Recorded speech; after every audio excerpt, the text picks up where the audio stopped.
Ya están aquí las rebajas. Un día antes de lo que marca la tradición, este viernes las grandes superficies aragonesas han dado el pistoletazo de salida a la que los comerciantes esperan que sea una buena campaña de rebajas. Esperamos una buena campaña de rebajas y bueno, este año además con una novedad, que se han adelantado un día por el efecto calendario. Mucha gente coge vacaciones el día 1, era sábado, entonces pueden equiparse para las vacaciones en las rebajas, ya siendo el viernes día 30 de junio.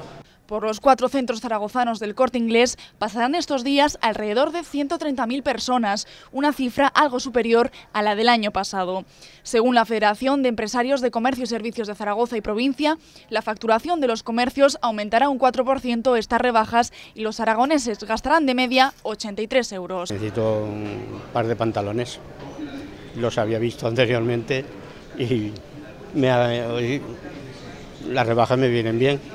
Pues si un par de camisas, algún pantalón, pues ya sabes, pues, no, depende, hay veces que cojo 2 pantalones, pues 100 euros o por ahí.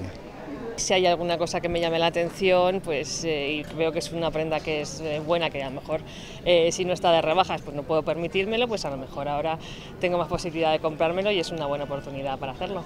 A pesar de las buenas perspectivas, los comerciantes zaragozanos defienden que la liberalización del periodo de rebajas diluye las compras y desorienta a los clientes. Por este motivo, desde Ecos demandan que se vuelvan a fijar unas fechas concretas para ofrecer estos grandes descuentos.